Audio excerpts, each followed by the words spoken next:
Hi friends, நம்ம விஜய் மல்லி ஸ்டோரியோட upcoming episode எப்படி இருக்க போகுது அப்படின்னு தான் இந்த வீடியோவில் பார்க்க போகிறோம். மெயினாக வந்து பார்த்தீங்கன்னா நம்ம மல்லியோட டைரக்டர் வந்து அள்ளி கொடுத்துட்டாங்க அப்படின்னே சொல்லலாம். உங்களுக்கு இதுதானே தேவை, இதுதானே நீங்கள் எல்லாரும் நினைக்கிறீங்கன்னு சொல்லிட்டு வியூவர்ஸ்க்கு வந்துட்டு எடுத்து கொடுத்த மாதிரி இந்த விஷயங்கள் எல்லாமே கம்மிங் எபிசோட்ஸில் காமிச்சிட்ருக்காரு அப்படின்னே சொல்லலாம். இப்போ வந்து பார்த்தீங்கன்னா அலைப்பாயுதையோட டைலாக் வந்து விஜய் சொல்கிறாரு, அந்த மல்லி கேட்குறாங்க. ஸோ அது கேட்கும்போது அது ரியலாக அது உண்மை தான் அப்படிங்கிற மாதிரியே நினைக்க தோணுது. ஆனால் வந்து மனசளவில் அவர் நினச்சது தான் வந்து வார்த்தையில் சொல்கிறாரு அப்படிங்கிற மாதிரி தான் கம்மிங் எபிசோடு இருக்க போகுது. ஸோ வாங்க ஃப்ரெண்ட்ஸ், என்ன நடக்க போகுது அப்படின்னு பார்க்கலாம். மெயினாக வந்து பார்த்திங்கன்னா வந்துட்டு நம்ம ராஜியை வந்துட்டு ரொம்பவே கஷ்டப்படுத்துகிறாங்க அன்னபூர்ணி அம்மா அப்படின்னு சொல்லலாம். ஏன்னா மல்லியை ரொம்பவே கஷ்டப்படுத்தியிருக்காங்கங்கிறனால ஜூஸ் போட்டு கொடுக்க சொல்லி வெண்பா பாப்பா சொல்கிறாங்க. இன்னொரு டயத்தில் வந்து அந்த ஜூஸ் குடிச்சு முடித்தோன்னே அந்த அந்த டம்ளரில் வந்து தட்டி விடுறது, அந்த கீழே விழுகிறது, அதை க்ளீன் பண்ணுன்னு சொல்கிறது, இந்த மாதிரியெல்லாம் நிறைய விஷயங்கள் பண்ண தான் செய்கிறாங்க. ஏன்னா அது ஒரு சுச்சுவேஷன் அப்படிங்கிறதுனால வந்து பார்த்திங்கன்னா அந்த சீட்டில் வந்ததுனால மெய்டுக்கு எப்படி வந்து பண்ணுவோமோ அதுதான் நம்ம பண்ண முடியுங்கிற மாதிரி அன்னபூர்ணி அம்மா நல்லாவே காமிச்சிட்டாங்க அப்படின்னே சொல்லலாம். ஆனால் அன்னபூர்ணி அம்மா இந்த மாதிரி பண்ணாங்களே தவிர மல்லி வந்து பார்த்திங்கன்னா டீசெண்டாக நடந்துட்டாங்க அப்படின்னே சொல்லலாம். வேலைக்காரியை கூட மரியாதையாக அவங்க நடத்துனாங்க அப்படின்னு சொல்லிட்டு இன்வெஸ்டிகேஷன் ஆஃபீஸர் சொல்கிறாங்க. அது மட்டும் இல்லாமல் அவங்க மல்லி வந்து வெண்பா கூட டான்ஸ் பண்ணுறாங்க.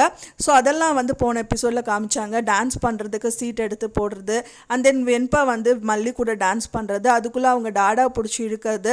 ஸோ இந்த மாதிரி நிறைய விஷயங்கள் அன்னைக்கு தான் செய்து. அதுக்கு முன்னாடியே வந்து பார்த்திங்கன்னா ஒரு தரமான சம்பவம் தான் நடந்ததுன்னே சொல்லலாம். போன எபிசோடில் நம்ம மல்லிக்கு வந்து விஜய் வந்து பார்த்திங்கன்னா நம்ம அலைப்பாயுதை படத்தில் இருந்துட்டு ஒரு டைலாக் சொல்லணும் அப்படிங்கிற மாதிரி சொல்கிறாங்க. கண்டிப்பாக சொல்லி தான் ஆகணுமா அப்படின்னு வந்து விஜய் கேட்குறாரு. அதுக்கு ஆமாம், கண்டிப்பாக நீங்கள் சொல்லி தான் ஆகணுங்கிறாங்க. அப்போ தான் அவங்க சொல்கிறாங்க, நான் உன்னை லவ் பண்ணல, உன்னை மனசளவில் வந்துட்டு நேசிக்கலை, ஆனால் இதெல்லாம் நீ அழகாக இருக்கன்னு கூட நினைக்கலாம், ஆனால் இதெல்லாம் நடந்துருமோன்னு பயமாக இருக்குது அப்படின்னு சொல்லிட்டு அவர் மனசில் இருக்கிறது அப்படியே வாய் வார்த்தையில் வந்துட்டு வெளி காமிச்சிடுறாரு அப்படின்னே சொல்லலாம்.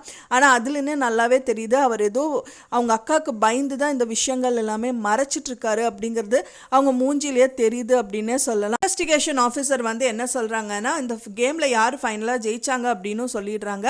ஆனால் அதுக்கு முன்னாடியே வந்து பார்த்திங்கன்னா நம்ம ராஜி வந்து கேட்க தான் செய்கிறாங்க, ஏன் எல்லாரும் தானே விளையாண்டோம் அப்படிங்கிற மாதிரி சொல்லும்போது எல்லாரும் விளையாண்டாங்க சரி, ஆனால் வந்து நான் வந்து நிறைய அப்சர்வ் பண்ணேன், அந்த அப்சர்வ் பண்ணுறது வச்சு பார்த்தீங்கன்னா மல்லி தான் ஜெயிச்சாங்க அப்படிங்கிற மாதிரி சொல்கிறாங்க.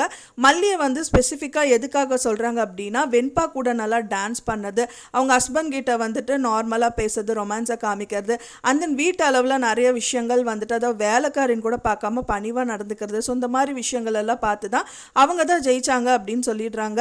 ஜெயிச்சது மட்டும் கிடையாது, அது கூட நம்ம பொறுத்துக்கலாம். ஆனால் வந்து பார்த்திங்கன்னா அவங்க கையிலேருந்து, அதாவது ராஜி கையிலேருந்து மல்லிக்கு ஒரு ப்ரைஸ் தான் கிடைக்குது அப்படின்னே சொல்லலாம். ஸோ அதுக்கான மெயின் காரணம் வெண்பா தான். வெண்பா இருங்க ஒரே நிமிஷம்னு சொல்லிட்டு ஓடி போகிறாங்க, மேலே ஓடி போயிட்டு ஒரு கிரீடமையும் எடுத்துகிட்டு வராங்க. ஸோ அது மட்டும் இல்லாமல் அந்த கிரீடத்தை வந்து அவங்களுக்கு போட்டுவிடுங்கன்னு சொல்லும்போது அது வந்து மெயின் ஆளான ராஜி தான் வந்து போட்டுவிடுவாங்க. ஏன்னா விஜய் வந்து எல்லாமே ராஜி கேட்டு தான் செய்வாங்க அப்படிங்கிற மாதிரி சொல்கிறாங்க. அதுக்கும் விஜய் ஆமாம் அப்படின்றாங்க. ஸோ ராஜியை வந்து மல்லிக்கு போட்டு விடட்டும் அப்படிங்கிற மாதிரி சொல்கிறாங்க. அதே மாதிரி அவங்க வேண்டாம் வெறுப்பாக தான் அது போடுறாங்க. ஆனால் ரியலாக வந்து பார்க்கும்போது பார்த்திங்கன்னா அன்றைக்கி ஒரு நாள் வந்துட்டு அவங்க எப்படியெல்லாம் இருக்கணும்னு நினைக்கிறாங்களோ அதுக்கு டபுள் மடங்கு மல்லி வந்து சந்தோஷம் மலையில் நனைஞ்சிட்டாங்க அப்படின்னே சொல்லலாம். ஸோ இந்த மாதிரி தான் வந்துட்டு கம்மிங் எபிசோட்ஸ் வந்து காமிச்சிட்ருக்காங்க.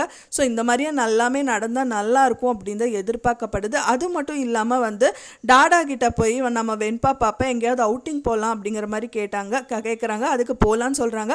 அது மட்டும் இல்லாமல் நம்ம மல்லி அம்மாவையும் கூட்டிகிட்டு போகலாம் டாடா அப்படிங்கிற மாதிரி சொல்கிறாங்க. ஓகே அப்படின்றாங்க. மல்லிகிட்டையும் வந்து மல்லி கேட்குறாங்க, என்னங்க என்னமோ சொன்னீங்க, ஆமாம் வெளியில் போகலாம் அப்படிங்கிற மாதிரி சொல்கிறேன், எங்கே அப்படின்னு கேட்கும்போது அவுட்டிங் போகலாம் அப்படிங்கிற மாதிரி சொல்கிறாரு. அவங்க என்ன பண்ணுறதுனே திகச்சு போயிட்டு தான் அங்கே வந்துட்டு நின்றுட்டுருக்காங்க. அவங்களுக்கு சந்தோஷமாக இருக்கிறதா சிரிக்கிறதா அழுகிறதான்னு தெரியல. ஸோ இந்த மாதிரி விஷயங்கள் தான் வந்து கம்மிங் எபிசோடில் காமிக்க இருக்காங்க. ஸோ நீங்கள் என்ன நினைக்கிறீங்க அப்படின்னு சொல்லிட்டு எனக்கு மறக்காமல் கமெண்டில் ஷேர் பண்ணுங்கள். நான் சொன்ன இந்த தகவல் உங்களுக்கு பிடிச்சிருக்கும்னு நினைக்கிறேன். ஃப்ரெண்ட்ஸ் பிடிச்சிருந்தா மறக்காமல் லைக் பண்ணுங்கள், ஷேர் பண்ணுங்கள், கமெண்ட் பண்ணுங்கள், சப்ஸ்கிரைப் பண்ணுங்கள். மேலும் இன்னொரு மல்லி சீரியல் அப்டேட்டோட நெக்ஸ்ட் மீட் பண்ணுறேன் ஃப்ரெண்ட்ஸ். தேங்க்ஸ் ஃபார் வாட்சிங் மை வீடியோ ஃப்ரெண்ட்ஸ். நெக்ஸ்ட் வீடியோவில் பார்க்கலாம்.